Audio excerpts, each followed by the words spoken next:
예, 길고양이를 돌보는 여성들을 캣맘이라고 부르는데요. 지난 8일 50대 한 캣맘이 길고양이 집을 만들다 아파트 고층에서 떨어진 벽돌에 맞아 숨지는 사고가 발생했습니다. 과연 누구의 소용일까요? 경찰도 아직 단서를 찾지 못하고 있다고 하는데요. 오늘 이 시간 김복준 한국범죄학연구소 연구위원, 최단비 변호사 두 분과 함께 자세한 얘기 나눠보도록 하겠습니다. 안녕하십니까? 네, 안녕하세요. 어서 오십시오. 예. 굉장히 안타까운 사고입니다. 예, 벌써 이제 사건 발생 5일이 지났는데, 자, 김 의원님, 용의자 아직 특정되지 못했죠. 굉장히 뭐 사건 수사 어려운가 봅니다. 예. 이게 사실은 생각보다 쉽지 않은 수사입니다. 그래요? 일선에서 경험을 해보면. 예. 다만 이제 여러 가지 단서들은 있어요. 예. 그 시멘트 벽돌 자체에 시멘트가 안 묻어 있는 걸로 봐서는 예. 건축물의 일부는 아니었던 것 같아요. 그러니까 원래 그냥 벽돌 그대로였던 것 같고요. 그리고 이제 경찰에서 용의자 얼굴이 아니고 전단에다가 벽돌을 이제 수배하는 경우는 이제 위험한 물건으로 봐서 한 거거든요. 근데 저 내용을 보면 앞쪽에는 사용하지 않았고 밑에 이끼가 껴 있는데요. 지금 보시면요. 경찰에서 할 수 있는 일은 여러 가지가 있겠습니다만 저 중에 제일 중요한 거는 이끼가 껴 있다고 그러는데요. 이끼는 다 다릅니다. 지금 시멘트 벽돌 이게 앞면이고요. 오른쪽에 있는 게 시멘트 벽돌 뒷면입니다. 근데 이 뒷면에가 이끼가 껴 있다는 이야기죠. 예. 추정컨대 아파트 베란다에 화단 경계석으로 사용했거나 아니면 어떤 물건을 고이는 데 사용했을 가능성이 좀 많아 보이고요. 그 이끼라고 해서 아까 말씀드렸지만 지하에서 있는 이끼하고 또 집 위에 있는 이끼는 또 다르거든요. 그렇죠. 그 이끼의 종류라든지 어떤 물하고 그러니까 액체하고 접촉이 됐기 때문에 그렇죠. 되는 거 아니겠습니까? 그래서 이제 그런 부분을 그 국가원에서 정밀 분석해가지고 어느 정도 드러날 걸로 기대는 하고 있습니다. 자, 전단지 사람 용의자 얼굴이 아닙니다. 자, 벽돌이 사실은 이런 모습을 수배 전단했는데 500만 원 현상금이 붙었습니다. 여러 가지 뭐 제보 협조 사항이 있는데 최근 2년 내 아파트 단지 내 고양이로 괴롭힌 사람을 목격하신 분들은 신고해달라는 내용이 가장 먼저 올라와 있는 상황입니다. 자, 최 변호사님, 전단지까지 배포했어요. 이 불명예 주변 인물로 관측이 되는데 자, 어떻게 저희들이 좀 수사망을 좁혀야 될까요? 어떻게 보세요? 일단 기본적으로 저기 제보 협조 사항 처음에 아까 읽어주신 바대로 최근 2년 내에 아파트 단지 내에 고양이를 괴롭힌 사람을 목격했다는 게 처음입니다. 그 이유는 뭐냐 하면 고양이를 돌보는 그 캣맘에 대해서 누가 고의적으로 벽돌을 던졌다라고 경찰은 생각하고 있는 겁니다. 그 이유라는 게 뭐냐 하면 보통 아파트 단지에서 굉장히 위험하지만 딱 붙어있지 않는 벽돌들이 떨어지는 경우들이 있긴 있습니다. 근데 그렇다면 보통은 수직으로 낙하하거나 이렇게 되는데 저기 같은 경우에는 아파트 단지랑 한 7m 정도 떨어져 있었거든요. 그러면 사람에게 고의로 맞추지 않는다면 그냥 과실로 떨어진 경우는 아니라고 경찰이 보고 있는 거죠.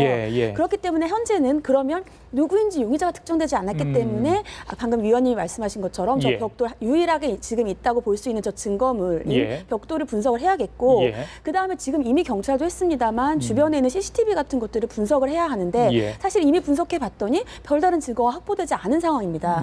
그렇다면 아까 영상에서 보셨지만 결국은 시민협조인데 그 시민협조라는 건 뭐냐 하면 위원님이 설명해 주셨지만 저 이끼와 그렇다면 대조해야 되는 것들이 필요하지 않겠습니까? 저 안에서 지문이 나오지 않는다면 하다못해 이끼가 어느 집에 있는 어디에서 사용되었는지 보통 물건을 고았다면 그 고운 데 대한 어떤 것들이 있거든요. 자국들이. 그런 것들이 이제 일일이 집에서 대조를 해봐야 하는데 그렇다면은 저희가 뭐 압수나 수색영장을 발부받지 않는다면 시민들의 협조가 굉장히 필요한 부분이거든요. 그래서 시민들의 적극적인 협조가 있어야 향후에 수사가 좀 더 잘 원활하게 이루어지지 않을까 싶습니다. 김 의원님, 이 아파트가 18층이라죠? 일단 벽돌이 위에서 아래로 떨어진 거는 일단 CCTV에 좀 잡힌 것 같아요. 그렇다면 누가 던졌느냐 하는 문제 아니겠습니까? 자, 그렇다면 그 18층 높이에서 던졌는지 아니면 그 이전에 그러니까 5층에서 던졌는지 자, 아파트 벽돌 1.8kg인가요? 벽돌 무게가? 자, 그걸 던졌을 때 5, 6m 떨어져 있는 상황인데 던져 맞추기는 쉽지 않을 거 아닙니까? 또 맞추려고 했을 리가 없을 것 같아요. 아무 이게 맞춘다 해서 맞춰지려가 만무하잖아요. 어떻게 보세요? 사실상 일부러 맞추려고 던진 것 같지는 않아요. 이렇게 두 손으로 들은 상태에서 겁주려고 던진 것 같은데 그렇다고 하더라도 미필적 고의에 살인 가능하거든요. 그래요? 뭐 이거 죽을 수도 있다고 생각하면서 던지는 뭐 그건 살인이 가능하고요. 이게 이제 우리 최 변호사님 말씀하신 것처럼 벽 쪽에서 7m, 6m 정도 떨어져 있다 그러면 직선으로 반드시 떨어뜨린 건 아니에요. 어느 정도의 포물선을 그리면서 떨어졌다고 봐야 되고요. 그렇다면 이건 이제 고의성이 또 있어 보이거든요. 사실은.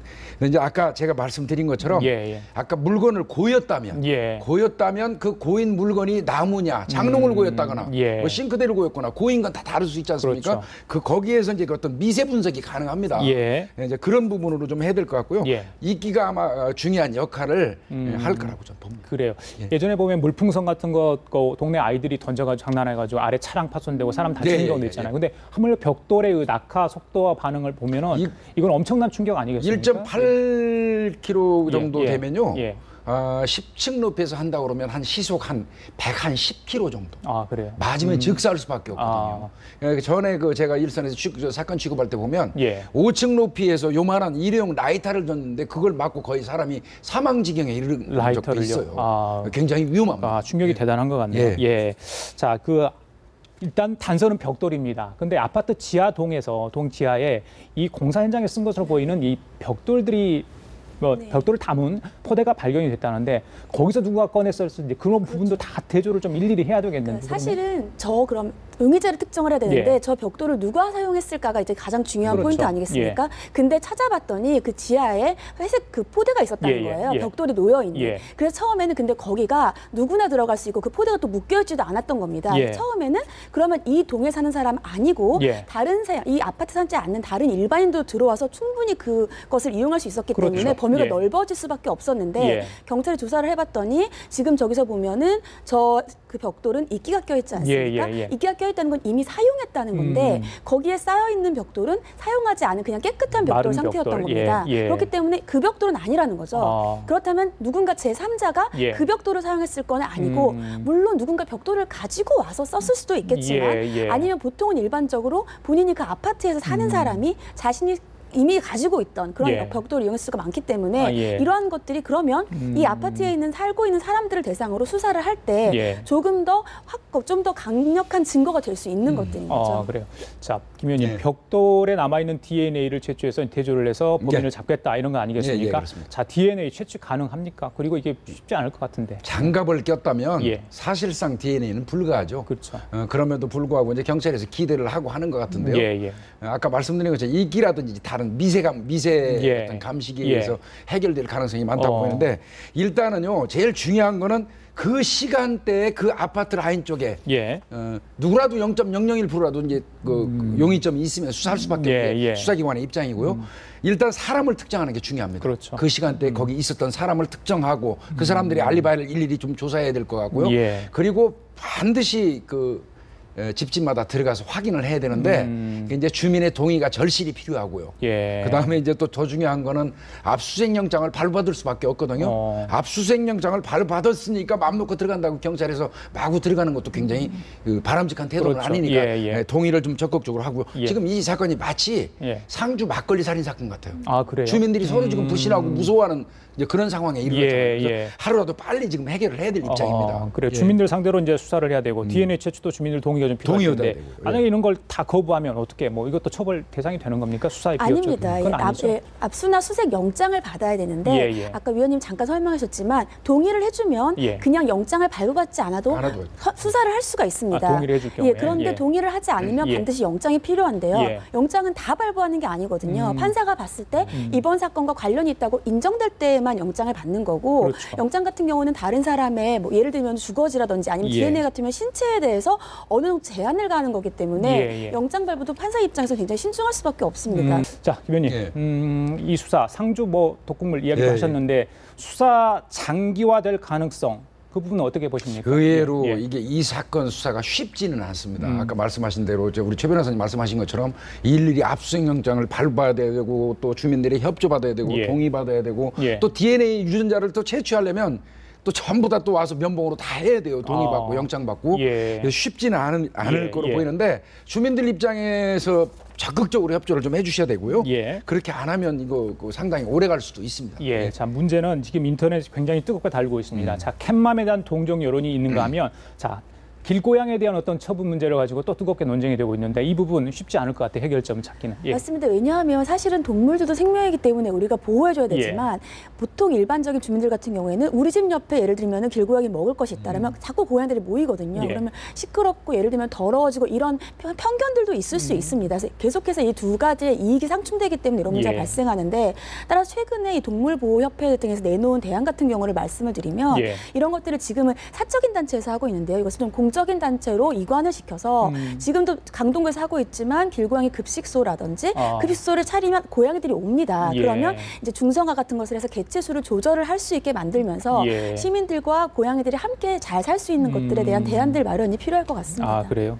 그리고 주변에 뭐 애완동물도 많지만 이렇게 떠돌이 개나 고양이 많잖아요. 자, 이런 부분들은 지금 뭐 여러 가지 위생적인 측면을 방금 말씀하신 대로 주민들이 혐오하는 어떤 동물로 받아들이는 경우에는 문제가 커질 수 있는데, 자, 이번 사건과 직접적인 관련이 있는지 그 부분이 가장 중요한 것 같은데 어떻게 보십니까? 네, 지금 가장 그래도 가능성이 있어 보이는 거는 캣맘을 좀 싫어하는 사람의 소행일 가능성이 그렇기 때문에 지금 내용에도 2년 이내에 아파트 한 내에서 고양이를 괴롭힌 거를 본 적이 있는 사람을 경찰이 지금 사실은 정말 저걸 내용을 보면 저 전단 자체가 굉장히 궁여지책이에요. 최소한 사망자가 이 캣맘, 그러니까 길고양이를 기르고 있다는 사실을 알았을 사람이 소행이 확률이 높지 않겠습니까? 그래서 이거는 항상 마찰입니다. 최 변호사님 말씀하신 것처럼 캣맘이 있는가 하면 그걸 또 반대하는 사람. 왜 그러냐면 울음소리라든지 쓰레기 봉투 해집는 거, 흙을 파가지고 이 씨앗 같은 게 다 없어지게 하는 거, 혹은 야산에 올라가서 이 다람쥐라든지 이런 거 잡아먹어서 생태계를 어떤 망가뜨리는 이런 또 부작용이 없는 게 아니거든요. 그래서 이 TNR이라고 중성화 수술을 각 지자체에서 합니다. TNR 이게 이제 국제적으로 가장 공인받은 이 방법이라고 하니까요. 지자체에서 예산을 좀 잡아가지고 글로 가야지 이게 동물하고도 사람하고 공존해야 되거든요. 그래요. 최근 마지막으로요. 자. 만약에 범인을 잡게 되면 어떤 처벌을 받게 되는지, 일단 자수가 먼저일 것 같은데, 자, 미필적 고의 잠깐 이야기하셨지만, 자, 살인의 의도가 있느냐 없었느냐 이 문제 아니겠습니까? 그렇죠. 사실 그 부분이 사실 애매합니다. 왜냐하면 앵커님이 초반에 지적해 주셨듯이 그 벽돌을 던졌을 때 과연 그게 맞추기가 쉽지가 않은 부분이거든요. 그래서 맞췄을 때 그냥 겁주려고 했다라고 한다면 사실 상해치사로 갈 수도 있고요. 어느 정도 지금 우리가 몇 층에서 던졌는지 아니면 얼마나 가까운 거리에서 던졌는지 그것이 아직 보이지 않았기 때문에 살인의 고의가 입증되기가 사실 쉽지가 않습니다. 그래서 미필적인 고의라고 해서 내가 벽돌은 아까 뭐 114kg 까지도 내려갈 수 있다고 하니까 얼마든지 죽을 가능성이 있다. 아니면 남자가 던진 것도 여자가 던진 건 다르거든요. 남자는 또 잘 맞출 수 있는 능력이 있고 여자는 다르기 때문에 그래서 충분히 살인의 고의가 인정된다면 살인죄로 5년 이상의 징역이고요. 살인의 고의까지는 인정되지 않고 단순히 좀 겁을 주려고 했다. 이런다면 상해치사죄 정도로 해서 3년 이상의 징역인데 둘 다 굉장히 중형이고요. 가장 중요한 거는 어떠한 이유건 사람에게 정말 그런 고의가 있었건 안 있었건 사람에게 저런 위험한 흉기를 던지는 것 자체가 굉장히 좀 심각하고 위협적이 될 수 있는 일이다라는 걸 좀 알아주셨으면 좋겠습니다. 이 사건이 안 잡힐 거라고 지금 우리가 예측하면 안 되거든요. 잡힙니다, 이거 분명히. 제가 말씀드렸지만 이익기라든지 미세감식, 과학수사 상당히 발달돼 있거든요. 자수하시는 게 좋습니다. 알겠습니다. 시민들의 적극적인 제보도 필요할 것 같습니다. 자, 김복준 한국범죄학연구소 연구위원 최단비 변호사였습니다. 말씀 잘 들었습니다. 고맙습니다.